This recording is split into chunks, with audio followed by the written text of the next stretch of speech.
और आज की बहस वोटों की दौड़ और मुद्दों पर होड़ पर है। अगर आप में से कोई अब भी ये समझ रहा है कि 5 राज्यों का चुनाव प्रचार चल रहा है तो इस भ्रम को मिटा दीजिए, क्योंकि ये 2024 के फाइनल का ही प्रचार चल रहा है।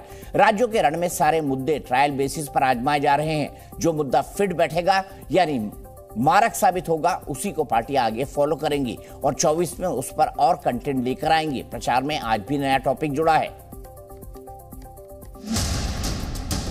तेवर 23 के हैं लेकिन तड़का 24 का है। नेता दोनों चुनावों को एक साथ साध रहे हैं। जाति जनगणना, ओबीसी आरक्षण, भ्रष्टाचार, तुष्टीकरण, राम मंदिर, ये मुद्दे पहले से प्रचार में हैं, पर लिस्ट और लंबी हो सकती है। महिलाओं के मान सम्मान का सवाल प्रचार में कहीं दबा हुआ था तो नीतीश कुमार एक बयान से उसे ऊपर ले आए। तो जो शादी होगा लड़का लड़की में, तो जो पुरुष है वो तो रोज तो उसी में और पैदा हो जाता है। नीतीश ने खुद मौका दिया तो पीएम मोदी ने भी इंडिया अलायंस के पीएम इन वेटिंग की खिंचाई करने में कसर नहीं छोड़ी। विधानसभा के अंदर ऐसी भाषा में बद्दी बातें की, कोई शर्म नहीं है उनको। मोदी इतने पर नहीं रुके, उन्होंने कहा पूरे इंडिया अलायंस का ही चरित्र महिला विरोधी है। जो माताओं बहनों के प्रति ये दृष्टिकोण रखते हैं वो कभी आपका भला कर सकते हैं माताएं बहनें? मोदी ने बीजेपी के 5 पांडव वाले बयान पर कांग्रेस अध्यक्ष खड़गे को भी लपेटा। कहा चोट पड़ी तो खड़गे सच तो बोले। उन्होंने कहा भाजपा में 5 पांडव है। देखिए जब सच बोलते हैं तो कैसी बात निकलती है जी। वहीं राहुल गांधी छत्तीसगढ़ में थे। राहुल ने कहा कि देश का भला जाति जनगणना से ही होगा, लेकिन मोदी आंकड़े छुपाए बैठे हैं। उन्होंने सरकार को ओबीसी विरोधी बताया। जब मैंने कहा कि जाति जनगणना होना चाहिए, कहते हैं हिंदुस्तान में कोई जाति नहीं है, हिंदुस्तान में सिर्फ एक जात है, गरीब। लेकिन राहुल गांधी महादेव ऐप पर नहीं बोले। वहीं एमपी में आज राम मंदिर वर्सेज तुष्टीकरण का मुद्दा ऊपर रहा। योगी आदित्यनाथ ने राम मंदिर की याद दिलाई और कहा ये चुनाव राम भक्तों और राम विरोधियों के बीच है। कांग्रेस ने अयोध्या में राम मंदिर का निर्माण नहीं होने दिया। जैसे ही उत्तर प्रदेश में डबल इंजन की सरकार आई, समस्या का समाधान हुआ। आज रामलला का भव्य मंदिर बन रहा है। योगी ने राहुल गांधी की केदारनाथ यात्रा पर भी स्पेशल कमेंट दिया। पार्टी उनकी चुनाव लड़ रही है मध्य प्रदेश में। राहुल जी पहले ही तय कर चुके हैं कि कांग्रेस नहीं आने वाली है, इसलिए वे पहले धाम दर्शन करने चले गए। योगी के कैंपेन को असम के पीएम हेमंत बिस्वा शर्मा ने आगे बढ़ाया। कहा कांग्रेस को वोट देना बाबर औरंगजेब को विटामिन देने जैसा है। ऐसी भूल से भी मत करना। कांग्रेस जीते और तुरंत वो लोग का हल्ला शुरू, यही है वो लोग का राजनीति। इसीलिए भाई और बहनों, सुनाई कांग्रेस का हिंदुत्व हमको ठुकराना है। प्रचार तेलंगाना में भी हुआ। कल प्रधानमंत्री मोदी ने हैदराबाद में रैली से केसीआर और कांग्रेस के डैमेज की जो कोशिश की, उसे कवर करने आज ओवैसी ने डोर टू डोर कैंपेन किया। अरे तुम्हारे दरवाजों पे कौन आता रे भाई? तेरे दरवाजे पे उन्हीं आता जो भिखारी है, तो उससे फायदा हो। हम तो इन गरीबों के घर पे जाते हैं जिनके दरवाजे हमेशा हमारे लिए खुले थे और खुले रहेंगे इंशाअल्लाह ताला। एमपी, छत्तीसगढ़ से लेकर राजस्थान और तेलंगाना, मिजोरम तक रैलियों में भीड़ है, भाषणों का शोर है। इनमें पार्टियां हर मुद्दा आजमा रही हैं, क्योंकि पता नहीं कौन सा मुद्दा क्लिक कर जाए। इसी पर बात करें, कौन कौन से मुद्दे हैं जो हाल में इंडिया गठबंधन बनने के बाद उठे हैं। सबसे बड़ा मुद्दा सनातन धर्म को डीएमके के नेताओं ने जिस तरह से गालियां दी थी। उसके बाद विधानसभा चुनाव आए तो फिर कांग्रेस और सहयोगी दलों का कंफ्यूजन सामने आया। अखिलेश जी ने कई बार कांग्रेस के नेताओं को चिरकुट कहा। आम आदमी पार्टी भी उनके खिलाफ प्रचार कर रही है। तो अभी तक सीटों पर सहमति बनाने की बात तो छोड़िए, अभी तक ये अपना कॉमन लोगो और कॉमन प्रवक्ता भी डिक्लेयर नहीं कर पाए। इसके अलावा क्या बयान है? महादेव ऐप आ गया और अब नीतीश का बयान। तो ये सारे मुद्दे अब टेस्ट किए जा रहे हैं। इसी पर बात करेंगे। भारतीय जनता पार्टी के राष्ट्रीय प्रवक्ता शाहिदा इल्मी जी मेरे साथ जुड़ गए हैं। मेरे साथ अनुप्रिया जी हैं, स्पोक्स पर्सन है जनता दल यूनाइटेड की। मेरे साथ डॉक्टर अनुराग भदौरिया हैं, समाजवादी पार्टी के राष्ट्रीय प्रवक्ता हैं। और मेरे साथ धीरेन्द्र कुमार जी हैं, लोक जनशक्ति पार्टी रामविलास पासवान के राष्ट्रीय प्रवक्ता, मैंने कांग्रेस पार्टी को बुलाया था क्योंकि आज नीतीश कुमार के बयान पर प्रधानमंत्री मोदी ने सीधे सीधे इंडिया गठबंधन को कटघरे में खड़ा किया। मैं बयान कई बार सुना चुका हूं, जनता अब तक सुन चुकी होगी। अनुराग भदौरिया जी, क्या ये बयान आप अपने बच्चियों को सुनाएंगे? परिवार में सुन सकते हैं नीतीश कुमार जी का बयान? भागिएगा मत सवाल से। देखिए, अरे आप बोलने ही नहीं देंगे, आप पहले चिल्लाने लगे। मैंने तो अभी मुंह खोला ही है बोलने के लिए। मैंने कहा कि बिहार के मुख्यमंत्री जी ने उन्होंने खुद कहा कि मैं शर्मिंदा हूं अपने बयान पे, और जो लोग मेरी इस बात की निंदा करते हैं उनका भी मैं अभिनंदन करता हूं, और मुख्यमंत्री के तौर पे मैं इस बयान के लिए माफ़ी भी मांगता हूं। तो वो जब खुद ही जिन्होंने बयान दिया खुद ही शर्मिंदगी महसूस कर रहे हैं, खुद ही निंदा कर रहे हैं, तो फिर बचता क्या है?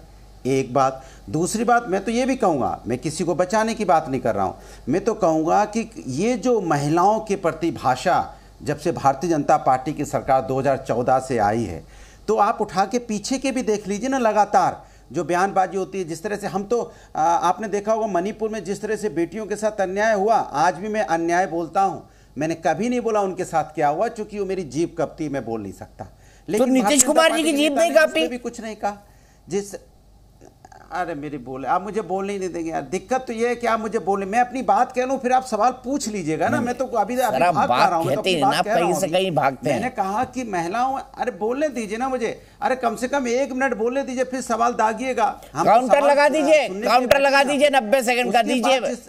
समाजवादी पार्टी के प्रवक्ता को 90 सेकंड दीजिए। उसके बाद पहलवान महिलाओं के साथ अन्याय हुआ तो कौन देश का मंत्री गया उनके साथ में, मैं जानना चाहता हूं। हाथरस की बेटी के साथ अन्याय हुआ, क्या क्या नहीं हुआ था?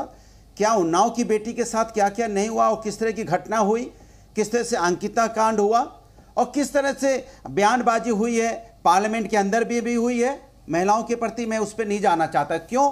क्योंकि महिलाएं हमारी हिंदुस्तानी अपनी हैं, और महिलाओं के बयान को बार बार रिपीट करना भी ये ठीक नहीं है।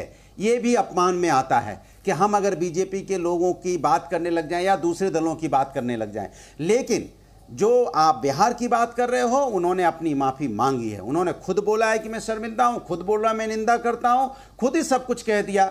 अब बताइए, मैं आपसे पूछना चाहता हूं कि भाई आप बताइए, भारतीय जनता पार्टी के नेताओं से जब शब्द निकलते हैं तो निंदा कहाँ करते हैं, कहाँ शर्मिंदा होते हैं। इसलिए देश के अंदर में महिलाओं के प्रति सम्मान की बात होनी चाहिए, महिलाओं के प्रति सम्मान होना चाहिए। ये जिम्मेदारी सबकी बनती है, और इस जिम्मेदारी से कोई भी दल भाग नहीं सकता। अब कोई दल भागने की कोशिश करेगा तो ये ठीक नहीं है। अच्छा, एक बयान याद दिलाऊं आपको, अनुराग जी बोलिए आपने 1 मिनट पूरा बोलिए। एक बयान याद दिलाऊं आपको? हाँ, आप 10 दिलाइए, मैं 20 दिलाऊंगा। मुलायम सिंह यादव कहते थे लड़के हैं, लड़कियों से गलती हो जाती है। ये उन्होंने लड़कियों से बलात्कार के संदर्भ में कहा। क्या कहेंगे माननीय? अब मैं जवाब दे दूं, अब मैं बोल दूं, क्योंकि आपकी दिक्कत यह है कि आपकी हिम्मत नहीं पड़ रही है कि बीजेपी के नेताओं ने क्या कहा था। हम बोलना ही नहीं चाहते शब्द, क्योंकि जिस शब्दों से महिलाओं का अपमान हो रहा है उन शब्दों क्या पूछूं बताइए। क्या पूछूं? कल मैंने परसों आपसे पूछा था कि मैं क्या पूछूं अजय आलोक जी से, आपने बता दिया था। अब शाजिया जी से क्या पूछूं बताइए। पर मुलायम सिंह जी ने ये बयान जो दिया था उसके लिए माफी मांग लीजिए। फिर आपने माफी मांग लीजिए। लड़के हैं, लड़कियों से गलती हो जाती है। आपके साथ दिक्कत है। लड़के हैं, लड़कों से गलती हो जाती है। माफी मांग लीजिए मुलायम सिंह जी के बयान के लिए। दीपक जी अब सुन तो लीजिए। अब आप एजेंडा चलाने लगते हैं। आप महिलाओं के प्रति थोड़े संवेदनशील होइए। मैं जब संवेदनशील पे बहस करने बैठा हूं तो एजेंडा लेके नहीं बैठा हूं, मैं एजेंडे पे बात नहीं कर रहा। मैं हंस रहा हूं, मतलब इतनी सीरियस बात को आप कैसे मखौल में उड़ा देते हैं। आप बोले हम राष्ट्र के परिप्रेक्ष्य में बात कर रहे हैं कि भाई इंटरनेशनल आदमी अनुराग डॉक्टर साहब ने क्या क्या कहा। आप इंटरनेशनल आदमी हैं सर, बताइए। माफी मांग लीजिए मुलायम सिंह जी के बयान पर कि लड़के हैं, लड़कियों से गलती हो जाती है। माफी मांग लीजिए इसके लिए कि आप माफी मंगवाइए कि भारतीय जनता पार्टी के नेताओं, क्योंकि मैं कह भी नहीं पा रहा हूं। अफसोस इस बात का है क्योंकि नीतीश कुमार जी सब कह पाए। बताइए, शाजिया अल्मी जी कह भी नहीं पा रहे। बीजेपी के नेताओं ने ऐसे बयान दिए, हालांकि उनको एक भी बयान याद नहीं होगा, वो मुझे याद दिलाने पड़ेंगे। नहीं, जबान लड़खड़ाती है हमारे भाई अनुराग जी। आप हाथरस की बात नहीं कर पाएंगे। ये सोचकर कि क्या कहा था आजम खान ने हमारी बहन जयप्रदा जी के बारे में और कितनी बेहूदगी से वो पेश आए थे, वो सोचकर भी दिल सहम जाता है। लेकिन देखिए, मैं बहुत सारे आपको गिनवा सकती हूँ वाकये। अब देखिए क्या हुआ कल के दिन, नीतीश जी ने क्या क्या बोला, जिस भाषा शैली का उन्होंने प्रयोग किया है, जिस लहजे का उन्होंने इस्तेमाल किया है, जिस तरह से उन्होंने इशारे साथ साथ किए हैं, जिस तरह से एक बार नहीं 2 बार बड़े तफसील से विवरण में वो गए हैं, जिस तरह से जिनकी बात पर बाकायदा ठहाके लग रहे थे आसपास, और सोचिए वहां पे मौजूद जो महिला विधायिका हैं, उन्होंने उसके बारे में क्या कहा है कि क्या इतने अपमानित और शर्मसार वो महसूस उन्होंने किया है अपने आप को। और मुझे लगता है पूरी हिस्ट्री अगर देख लेंगे पब्लिक लाइफ की, तो इस तरह से इतनी भद्दी भाषा, इस तरह से आराम से एक मजाक के तौर पर और कभी हुई नहीं है। गलीज, शर्मनाक पूरी तरह से, और बहुत ही ऊंची भाषा, और एक बार नहीं कई बार, विदाउट एनी रियलाइजेशन कि ये गलत है। और यही नहीं, ये कल की बात है। आज जब पूछा गया तो बोले हमें तो ध्यान ही नहीं है कल क्या हुआ था, मतलब उनको इसका अंदाजा भी नहीं था। तो बस इतना जब हंगामा हुआ तब वो सोचने पे मजबूर हुए कि उन्होंने कुछ गलत भी कहा है। इसलिए अगर आप देखेंगे जब वो बोल रहे हैं तो कुछ लोगों को, कुछ महिलाएं जो बैठी हैं तो सन्नाटा छाया हुआ है, और कुछ पुरुष हैं वो हंस रहे हैं, और वो बार बार इस बात को कह रहे हैं, विधान परिषद में भी कह रहे हैं, विधानसभा में भी कह रहे हैं, और उनको कुछ बात का कोई अंदाजा नहीं है। तो सोचिए इतनी भद्दी बात कहना, और किसके कवर में, सेक्स एजुकेशन के। ना तो वो पाठ्यक्रम का हिस्सा है, ना इनके बताने से उससे कुछ फायदा होगा, और एक पूरा मैंसप्लेनिंग कहते हैं, एक मेल तरीका बताने का कि क्या हो रहा है। और अब वो भी कितने भद्दे तरीके से कि उसमें भी आप पूरे की पूरे, अगर पॉपुलेशन कंट्रोल की आप बात कर रहे थे कि विमेन अपनी एजेंसी का बेहतर इस्तेमाल करें, तो उसमें भी आप पूरा की पूरा जिम्मेदारी महिला पर डाल रहे थे। लेकिन जिस तरह से आप इशारे कर रहे थे इतनी गंदी तरह से, मुझे सच में सोच के शर्म आती है।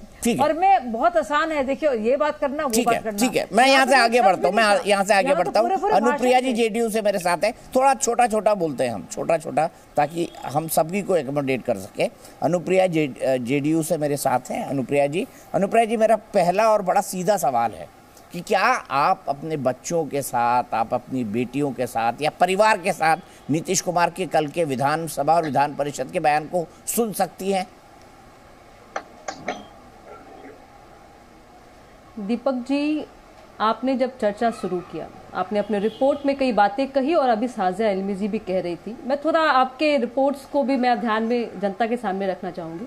आपने कहा कि ये प्रधानमंत्री मोदी जी ने कहा कि इंडिया अलायंस का ये चेहरा है। मुझे याद है कि सदन में, लोकसभा के अंदर में आदरणीय प्रधानमंत्री मोदी जी कहते हैं कि आपके शब्द और आपके लहजे बताएंगे कि सदन में कौन बैठेगा। तो हमें वो दिन भी याद है कि जब विधुरी ने जिस तरह से जाति और धर्म सूचक गाली दी, और बीजेपी का एक नेता भी जब खड़ा होकर नहीं कहता है कि hमें शर्म आती है और हमें दुख है, हम खेद व्यक्त करते हैं। लेकिन आज जब माननीय मुख्यमंत्री जी ने जब अपनी बातों पे क्षमा मान लिया, सुन लीजिए साजिया इल्मी जी, और आपने अभी कहा कि मुख्यमंत्री जी ने यह कहते हैं कि हमें मालूम नहीं है, जबकि मुख्यमंत्री जी ने सबके सामने यह कहा कि मैं अपने बातों को मैं वापस लेता हूं कि अगर किसी की भावना का आहत, अगर बाद में कहा है, सुबह के वक्त जब पत्रकारों ने उसे पूछा, अरे चलिए अपने, अगर उन्होंने, मैं फिर कहती हूँ कि आप शब्दों को अगर पकड़ेंगे ना,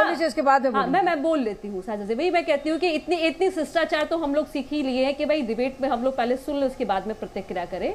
मैं कहती हूँ कि अगर भाजपा के चरित्र का मैं उल्लेख अगर करूँ तो बृजभूषण के कांड पे आपने एक शब्द भी कहा कि मैं शर्मिंदा हूँ कि देश का आन बान सम्मान बढ़ाने वाली बेटियों के साथ में किस तरह अभद्र व्यवहार किया गया।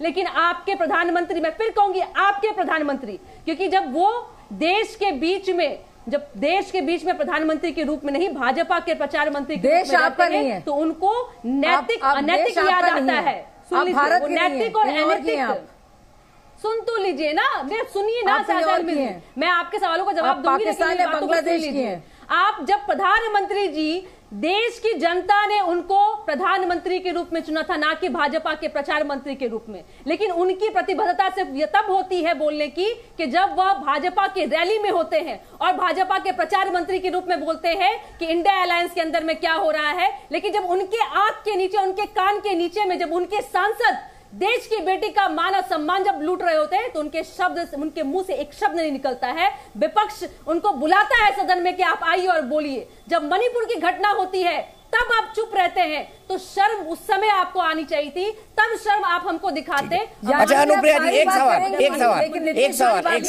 अच्छा एक सवाल ना एक सवाल रुक जाइए मैंने आपको लंबा मौका दिया, घुमाएंगे भी बहुत, लेकिन इस मुद्दे की बात नहीं करेंगे। ना मैं एक मिनट अनुप्रिया जी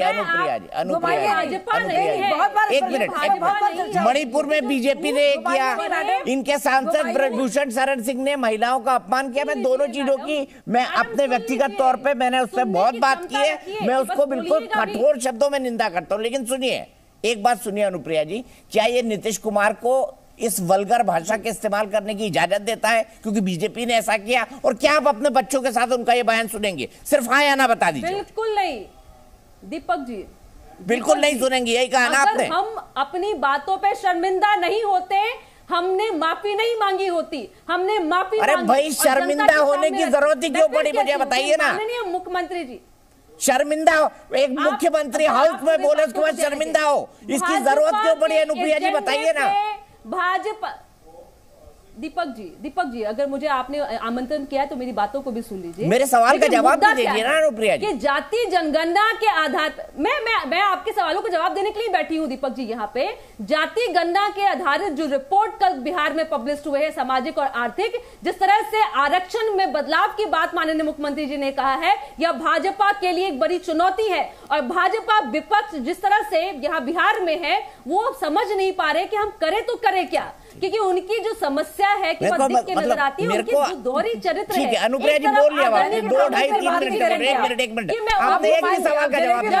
लेकिन शाजिया जी आज मैं आपसे भी कुछ कहना चाहता हूँ। मैं माफी मांग लेती हूँ देश की जनता से, मैं माफी मांगती हूँ। अरे मैं सिर्फ इतना पूछ रहा हूँ कि आप अपने बच्चों को, परिवार को ये बयान दिखाएंगी नीतीश कुमार जी का? दिखाएंगी अनुप्रिया जी? सिर्फ हाँ या ना बता दीजिए। इतना बोल रही हैं आप, इतना मैं देखिए सबने सुना आपके सारे दर्शकों ने दीपक जी। नहीं आप सुन नहीं पा रही हैं। समस्या यह है कि आप सुन नहीं पा रही हैं। रटी रटाई तकरीर है, एक रटी रटाई फिर बोल रही हैं, फिर बोल रही हैं आप। वो रटी रटाई तकरीर जो है, रटी रटाई तकरीर, वही बातें बार बार। समस्या यह है कि आप ओबीसी आरक्षण के विरोधी हैं। आप नहीं उनके पास कोई चारा था माफी मांगने के अलावा? उनके पास कोई चारा था? देखिए ऐसे बात नहीं सकती, लगातार बोल रही है। हमारे देखिए आपने टोका, मैंने शाजिया जी को बोलने दिया पर अनुप्रिया जी बीच में नहीं। मेरा शाजिया जी से एक सवाल है। शाजिया जी मेरी बात सुनिए, मेरी बात सुनिए, जनता देख रही, मेरी बात सुनिए अनुप्रिया जी। मेरा इनसे एक सवाल है और अनुराग भदौरिया जी को स्क्रीन पर दिखाइए क्योंकि ये सवाल मैं अनुराग भदौरिया जी के लिए पूछ रहा हूं। 12 साल जब आप नीतीश कुमार जी के साथ गठबंधन करके उन्हें मुख्यमंत्री बना रहे थे, तो ये तो आपका ही प्रोडक्ट है शाजिया जी। नीतीश कुमार बीजेपी का ही प्रोडक्ट है। हमारा प्रोडक्ट हो किसी का भी, देखिए हमारा प्रोडक्ट हो या किसी का भी प्रोडक्ट हो, सुनिए मैं आपसे बताना चाह रही हूँ, मैं आपसे कहना चाह रही हूँ, फिर ये बोल रहे हैं आपको क्या दिक्कत है? आपको आपके जबान पे लगाम लगाइए अपनी आप थोड़ी, और सुनिए ये तरीका है। देखिए मैं अपने जबान पे लगाम लगाने के लिए नहीं बैठी हूँ, के आप बड़े हवाले दे रही हैं, रखने के लिए यहाँ बैठी हूँ। तो ठीक है, आप बोलिए, फिर उगलती रहिए, आप उगलती रहिए, अपने को दोहराती रहिए। आपको लगता है मैं आपके बारे में बोल ही नहीं रही हूँ, मतलब दीपक जी से कह रही हूँ कि आपने जो कहा, नहीं बोलते रहिए, फायदा आपके लिए होता है, आप करते हैं, ये आपकी पार्टी का कल्चर है, ये हमारा कल्चर नहीं है। बहुत अच्छा, मैं दीपक जी से कह रही हूँ कि दीपक लगातार बोलती रहिए आप, लगातार यही कीजिए आप, प्रोडक्ट की बात, लगातार यही कीजिए आप, बहुत अच्छा कर रही है आप। भाजपा बोले जा रही है, भाजपा जो है मंत्री ने जलील किया है अपने आप को, देश की महिलाओं को, राज्य की महिलाओं को। माननीय मुख्यमंत्री जी ने जिस तरह से विधायिका बैठी थी, और इतना अफसोस की बात है, इतनी गंदी बात, और महिला है बिहार के, और महिला होने के बावजूद बिहार में भ्रमण कर ले, उसके साथ साथ इशारे, उन महिलाओं जो इशारे किया है, फिर बात निकाल रही है, उन्होंने शिक्षा देने का अधिकार दिया, जिन महिलाओं को रोजगार दिया, जिन महिलाओं को आत्मसंरक्षण करने के लिए। नहीं अनुप्रिया जी मैं टाइमर लगा देता हूँ, फिर मैं सवाल ही नहीं पूछूंगा, मैं टाइमर लगा देता हूँ कि भाई इतना टाइम आप बोल लीजिए, इतना टाइम आप बोल लीजिए। गजब है। शाजिया जी कंप्लीट करिए 10 सेकंड में। और अनुप्रिया जी एक ही बात का रिकॉर्ड बजाने से कुछ नहीं होता है। ये अनुराग भदौरिया जी को अपना आदर्श मत मानिए प्लीज।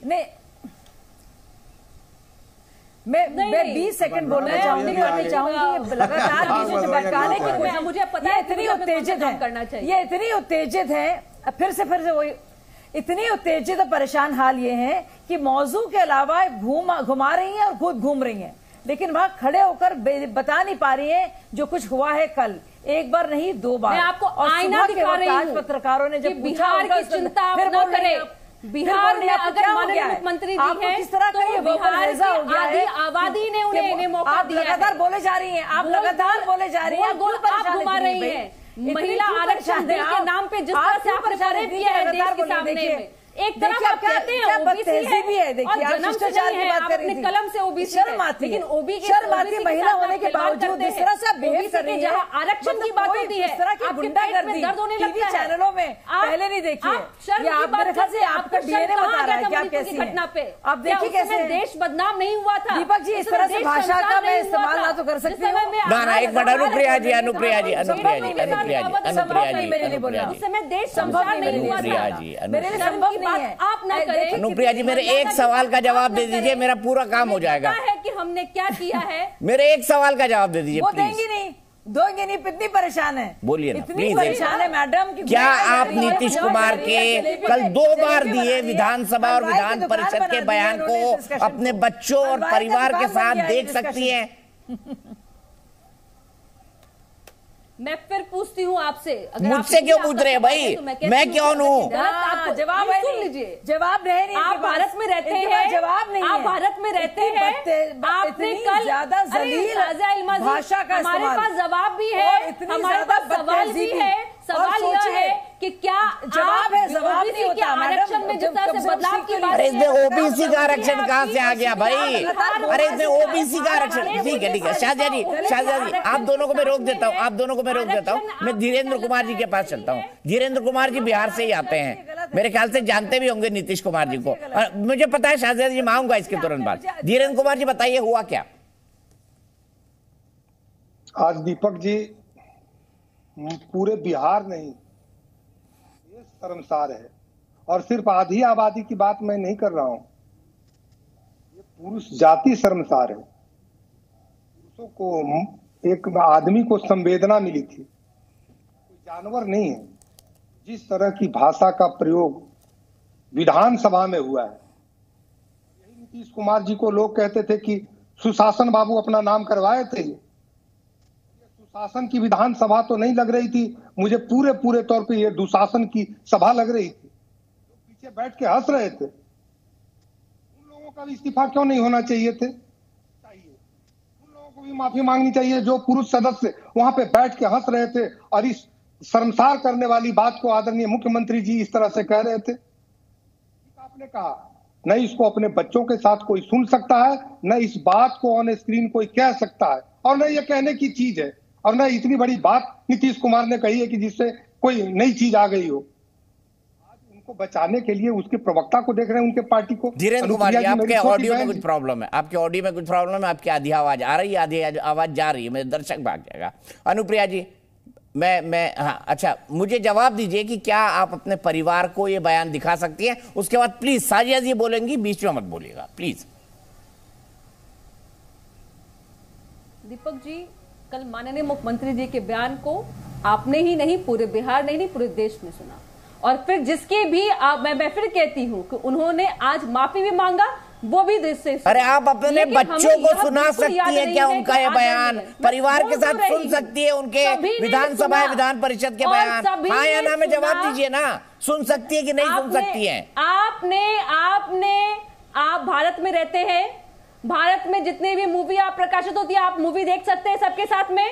आपको पता है कि बिहार देश में ही एक बिहार विधानसभा को एडल्ट सर्टिफिकेट थोड़ी मिला है। अनुप्रिया जी क्या बात करते हैं, किस तरह की आप बातें कर रहे हैं? आप पूछिए। अच्छा अब मैं कुछ नहीं बोलूंगा, अब मैं कुछ, क्या तर्क है? क्या आप अपनी बेटियों को, एक मिनट मेरा आपसे सवाल है, क्या आप अपनी बेटियों को आप रेसलर बनने भेजिएगा? आप इतना मजाक अपना क्यों नहीं भेजिएगा? मैं भेजूंगा, बिल्कुल भेजूंगा, अगर उनमें टैलेंट होगा तो जरूर भेजूंगा। सांसद बैठे हैं जो उनकी स्मिता के साथ में खिलवाड़ करेंगे। मैं आपको बता दूं, इस तरह से क्या अपनी बच्ची को, अच्छा अनुप्रिया जी अब लगातार नहीं निकलने दीजिएगा। आप जहाँ पे डबल इंजन की सरकार है वहाँ बेटियों को आप घूमने दीजिएगा? अरे 12 साल इन्हीं के साथ थे आप मैडम, 12 साल इन्हीं के साथ थे नीतीश कुमार जी। नीतीश कुमार जी आप इन्हीं के साथ थे। शाजिया जी आपकी गलती है सब, आपने क्या प्रोडक्ट उतारा मार्केट में नीतीश कुमार जैसा। आप अपने बेटियों को तो ये सवाल आपने अनुप्रिया जी से नहीं कहा जब नीतीश जी भारतीय जनता पार्टी के साथ थे कि आप कहेंगे कि नहीं हमारी बेटियां सुरक्षित नहीं है, हमें नहीं भेजना चाहिए क्योंकि भाजपा। अनुप्रिया जी लगातार नहीं, प्लीज मैं चली जाऊँ। एक मिनट प्लीज, थोड़ी देर के लिए अनुप्रिया जी को हटा दीजिए, अपने गले को आराम दीजिए। शाजिया इल्मी जी अपनी बात कह दीजिए। मुझे बताइए किस आदमी को आपने 15-12 साल बिहार की गद्दी पे बिठा दिया भाई? देखिए नहीं, सबसे पहले तो मैं कहूंगी ये महिला है और महिला होकर जिस तरह से डिफेंड कर रही हैं, जितनी बेहूदगी और बदतहजीबी और बदतमीजी से कुछ बातें कही गई हैं, वो भी सीएम द्वारा एक बार नहीं 2 बार।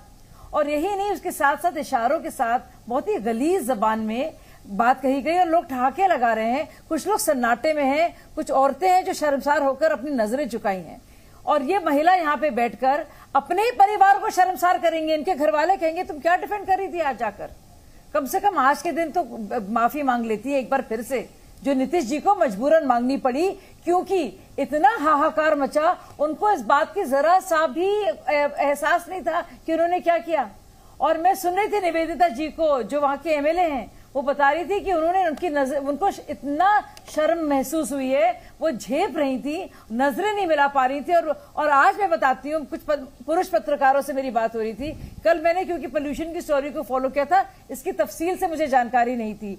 वो पुरुष जो थे पत्रकार, वो मुझे बताने से घबरा रहे थे, वो शर्मसार हो रहे थे। और सोचिए नीतीश जी बाकायदा जिसका विवरण इतने तफसील से, इतने रंग बिरंगे अंदाज से कर रहे थे, ऐसी बात महिलाओं पर और परिवारों पर कैसी गुजरेगी? और दूसरा सबसे बड़ी बात देखिए, जिस तरह से ठहाके लगाए जा रहे थे, एक पूरी ऑल मोस्टली मेल असेंबली, वहां पे एक मर्द जो है इस तरह से बात कर रहा है, जो सीएम है, वहां का मुखिया है, सब लोग हंस रहे हैं वहां पे, औरतें शर्मसार हो रही हैं। ऐसा बयान दीपक जी कि आप भी चला नहीं पा रहे हैं, आप टीवी पे चला नहीं पा रहे हैं और आप ये सवाल पूछ रहे हैं कि बच्चे देख पाएंगे कि नहीं। आप खुद के टीवी चैनल पर नहीं चला पा रहे हैं वो बयान, उन शब्दों को आपको हटाना पड़ रहा है। सोचिए, ठीक है, सोचिए क्या आरजेडी और जेडीयू के लोग के जो मेंबर्स हैं वो परिवारों के साथ? अनुप्रिया जी लगातार नहीं प्लीज। अनुप्रिया जी, क्या नीतीश कुमार जी ने बिहार विधानसभा को एडल्ट सर्टिफिकेट दिलवा दिया है? बताइए।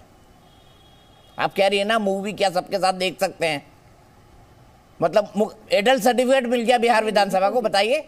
दीपक जी नहीं, ठीक है, मुझे लगता है कि शायद हम साजिया इल्मी जी जब मैं कह रही थी, बोल रही थी, तो आवाज आप तक नहीं पहुंची। मेरा सवाल यह है, क्या आपने घर की बच्चियों को आप रेसलर्स बनने के लिए आप भेजेंगे? बिल्कुल भेजूंगा भाई, अगर उनमें टैलेंट होगा जरूर भेजूंगा। वहाँ बेटियां सुरक्षित है, मैं फिर कहाँ टैलेंट है? टैलेंट का कदर कहाँ है कि देश के प्रधानमंत्री उन बेटियों के साथ में खड़े नहीं हो? अच्छा चलिए, मैंने आपकी बात मान ली। ब्रजभूषण शरण सिंह ने गलत किया, सरकार ने, बीजेपी ने बेटियों के साथ गलत किया, ब्रजभूषण शरण सिंह ने गलत किया, सरकार ने रेसलर्स के साथ गलत किया। तो क्या नीतीश कुमार को यह बयान देने की इजाजत मिल गई?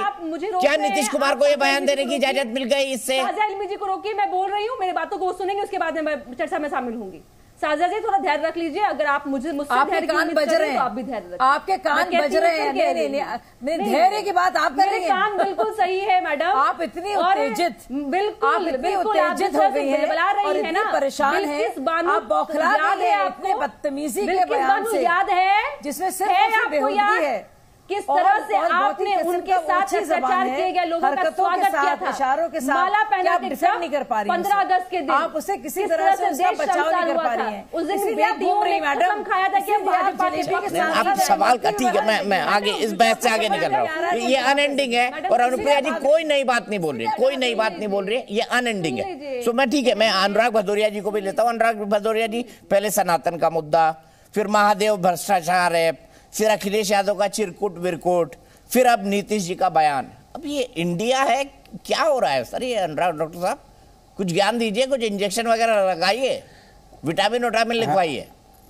हाँ, मैं देखिए मैं ज्ञान दूंगा, लेकिन मेरे ज्ञान को प्रभु सुनिएगा जरूर, क्योंकि आप बीजेपी के ज्ञान को एकदम मुग्ध होकर सुनते हैं। एकदम आंख बंद करके जैसे लगता है वो झरने की तरह बोल रहे हैं, आप उसी को मुग्ध हो जाते हैं। हम जैसे बोलना शुरू करेंगे आपका एकदम ध्यान टूट जाएगा और बार बार बोलने से रोकेंगे, ध्यान भटकाएंगे और फिर आप सोचोगे कि हम ध्यान भटका के असली मुद्दों से भी ध्यान भटका दें और जो बोलना चाह रहे हैं वो भी जनता तक ये भी वही कर रहे हैं, हम असली मुद्दे से ध्यान भटका रहे हैं, ये भी वही कर रहे हैं। मेरा ज्ञान थोड़ा ले लीजिएगा जब मैं ज्ञान बोलूं। अब सुन लीजिए ना, अब मैं जब ज्ञान दूं तो सुन लीजिएगा और सुनने दीजिएगा जनता को भी। देखिए मैंने आपसे बोला इंडिया गठबंधन राष्ट्र के मुद्दों पे बना है। अब सुनिए ना, अब आप बोलने लग गए भाई। मैंने कहा इंडिया गठबंधन राष्ट्र के मुद्दों को लेके बना है, जिसमें किसान के मुद्दे हैं, यहाँ पे महंगाई का मुद्दा है, बेरोजगारी का मुद्दा है, महिलाओं का मुद्दा है, युवाओं का मुद्दा है। ये सब मुद्दों को लेकर राष्ट्र के मुद्दों को हमें कैसे राष्ट्र को आगे बढ़ाना है, कैसे देश की अर्थव्यवस्था मजबूत करनी है, कैसे यहाँ पे जो युवा है उसको पैर पे खड़ा करना है, ये लेके हमें गठबंधन बनाया। कह रहे थे कि कांग्रेस चालू पार्टी है, भारतीय जनता पार्टी चालू पार्टी है कांग्रेस। चालू बात में पहले चिरकुट। अरे अनुराग जी सुने क्यों बयान, छोटा सा 10 सेकंड। अरे मैं आपके बीच में बोला ही नहीं था। 10 सेकंड। मैं आपके बीच में बोला ही नहीं था, तो आप नहीं अनुराग जी आप सही कह रहे मैंने हैं। कोई शायद इसीलिए अखिलेश जी ने कहा है कि कांग्रेस चालू पार्टी है। सीख लीजिए, मैंने आपके बीच में अरे अखिलेश जी, अरे चालू भी कहा उन्होंने, चिरकुट भी कहा। आपकी पार्टी के मेरा भी कर लीजिए थोड़ा। चालू पार्टी है, बोलने तो दीजिए भाई। ये क्या है भाई, ये परंपरा ठीक नहीं है। अगर आप दोनों लोगों ने तय कर लिया है कि नहीं बोलने देना है, बात जनता तक नहीं पहुंचने देनी है, तो जनता सुन लीजिए भाई। ये बीजेपी और एंकर दोनों लोग मेरी बात नहीं जाने देना। अनुराग भाई ने कसम खाई है कि कभी मुद्दे पर नहीं बोलेंगे, वो कभी मुद्दे पर नहीं बोलेंगे, वो नहीं बोलते शाहजहाँ जी। मैं मुद्दों पे आ रहा हूँ, आप हल्ला मचा रहे हैं। मुद्दे सही है, थोड़ा चुप तो रहिए, एक मिनट दीजिए तो सही मैं अपनी बात कह लूं। मैंने कहा मैंने कभी जानने की कोशिश नहीं की कि एनडीए गठबंधन में शिवसेना क्या कहती है, उसको कितनी सीट दोगे। सिंधे शिवसेना है, कितना आप सॉरी मैं सीरियस मुद्दे पे हंस रहा हूँ। अब अनुराग जी की ये बातें सुनूंगा तो हंसूंगा ही, क्या करूंगा भाई। आपको कि चिराग पासवान आप बोलने ही नहीं दोगे आप। अरे आप ही तो अभी एनडीए गठबंधन की बात कर रहे थे, तो मैं इंडिया गठबंधन की बात कर रहे थे, मैं एनडीए की बात करने लगा तो आप बेचैन हो गए। अरे आप बताइए ना, मैंने पूछा चिराग पासवान जी लड़ेंगे हाजीपुर से। अच्छा ये पूछ लेते धीरेन्द्र कुमार जी, बताइए कौन लड़ेगा। मैं इसलिए नहीं पूछता हूँ। नहीं ये धीरेन्द्र जी बता देंगे। धीरेन्द्र जी ये सवाल कई बार करते हैं आपसे, अनुराग जी बता दीजिए। अनुराग जो यहाँ महंगा प्याज है, जो बेरोजगारी है, उस पर मुझे चर्चा करनी। हमारा गठबंधन दीपक जी पूछे इनसे कौन लड़ेगा। साउथ वाला गठबंधन नहीं है। गठबंधन में हमारे नेता कौन लड़ेगा। अरे कौन लड़ेगा बताओ ना पहले। कहाँ से चुनाव लड़ेगा। अरे कौन लड़ेगा हम लोग की अपनी राग नहीं है, एक दफली और एक राग में चलने वाले। अरे हाजीपुर से कौन लड़ेगा, हम लोग काम करने वाले लोग। हाजीपुर से कौन लड़ेगा, हाजीपुर से चचा कि पासवान जी, चिराग पासवान जी चचा लड़ेंगे, पासवान जी लड़ेंगे, बताओ ना। काम की बात पर आइए ना। अरे बताओ ना भैया कौन लड़ेगा। अरे झोपड़िया जो जल गई थी, इसी बीजेपी ने आपकी झोपड़िया जला दी थी, 2 भाग में बांट दिया था, और फिर आप पहुंच गए वहीं पहुंच गए। जो झोपड़िया में आग लग गई थी, वो झोपड़िया दोबारा से समेट लिया आपने। वो जो झोपड़िया में आग लगी थी दोबारा समेट के फिर पहुंच गए। आपको तो आपकी पार्टी 2 भागों में बांट दी गई और आप 2 भागों में बट के अलग हो गए और फिर दोबारा वहीं पहुंच गए। अब 4 भाग में बट जाएगी कुछ देर बाद। आप समझ नहीं रहे हो, आप अभी 2 भाग हुए थे, अभी 4 भाग हो जाएंगे, फिर कहाँ जाएंगे। अभी फिर से 1000 बार वही बात। आप बताइए कौन लड़ेगा, आप बताइए कौन लड़ेगा। हाजीपुर से कौन लड़ेगा, वो तो गठबंधन तय करेगा। अरे आप तो 65 पे लड़ रहे ना, यूपी में फाइनल है ना, बस हो गया ना। शाहजहाँ जी ने 65 सीट फाइनल कर ली अकेले, बोले हम 15 इंडिया को देंगे। गुड़गुड़ी होती है। हमने कहा जब हम कहते हैं गठबंधन तय करेगा तो इनके पेट में क्यों गुड़गुड़ी होने लगती है। तब तो उछल के आ जाते हैं फुदक के। अब जब हमने पूछ लिया कौन लड़ेगा, डॉक्टर साहब गठबंधन तय करेगा। डॉक्टर साहब मेरा सीरियस शो है, कॉमेडी शो नहीं। डॉक्टर साहब प्लीज समझा करिए, अब मैं इससे ज्यादा क्या। नहीं कॉमेडी नहीं, ये फुदक के आते हैं बीच बीच में। हमने सवाल पूछ लिया तो फुदकना बंद हो गया इनका, ये फुदक के आ जाएंगे बीच में। अनुप्रिया जी अब बता दीजिए, अब सवाल का जवाब दीजिए। क्या आप अपने बच्चों के साथ, क्या अपने सब लोगों के साथ ये बयान देखेंगे नीतीश कुमार जी का, विधान परिषद और विधानसभा वाला, या बिहार विधानसभा को अब एडल्ट सर्टिफिकेट बना दे दिया जाएगा? क्योंकि आप कह रही हैं आप हर मूवी तो अपने बच्चों के साथ देख नहीं सकते, यानी नीतीश कुमार का ये बयान आप अपने बच्चों को नहीं सुनाएंगे? दीपक जी, मैं आपको डंके की चोट पे कह सकती हूं कि माननीय मुख्यमंत्री जी के कार्य से बिहार की महिला जिस तरह से आप अपने आत्मनिर्भर और बिहार विकास में उनकी जो भागीदारी हुई है, चाहे उनके कार्यशैली को देखिए, चाहे उनके शैक्षणिक राजनीतिक, मैं आपकी बातों को बोलूंगी, आपने फिर से कोशिश कर ली, फिर से आपने किया, फिर जवाब नहीं दिया आपने, फिर भागी, क्यों आपको इतनी परेशानी हो रही है? आप बिहार के घूम लीजिए, वहां पे बैठ कर करके बोलना बहुत आसान है। बिहार की महिलाओं ने ही महिलाओं के मांग पे जो शराबबंदी है, ये महिलाओं की मांग है। तो आज महिलाएं को 35% रिजर्वेशन हमने दिया है आपकी हिम्मत, आप दे पाएंगे? अरे मैं बता रही हूँ, हमारे नेता ने माफी मांगा है, आप में हिम्मत नहीं है माफी मांगने की। आपको कलेजा नहीं कि आप बोल सके कि गलत गलत क्या है, सही सही क्या है? आप में हिम्मत ही नहीं है। अच्छा अनुप्रिया जी, सवाल का जवाब दे दीजिए ना, सवाल का जवाब दे दीजिए। क्या आप अपने परिवार के साथ ये बयान दोनों नीतीश कुमार को दिखाएं, नीतीश कुमार जी का सुना पाएंगे अपने परिवार को सार्वजनिक तौर पर? बिहार की जनता, हाँ या ना बताइए ना अनुप्रिया जी। निर्भीक हो करके बिहार की जनता ने सुना कि उनके लिए किस तरह का काम माननीय मुख्यमंत्री जी ने किया है। 75% रिजर्वेशन की बात करी है और महिलाओं को 50% आरक्षण हमने दिया है राजनीतिक मजबूती के लिए। मैं यहीं पर रुकूंगा। जी न्यूज़।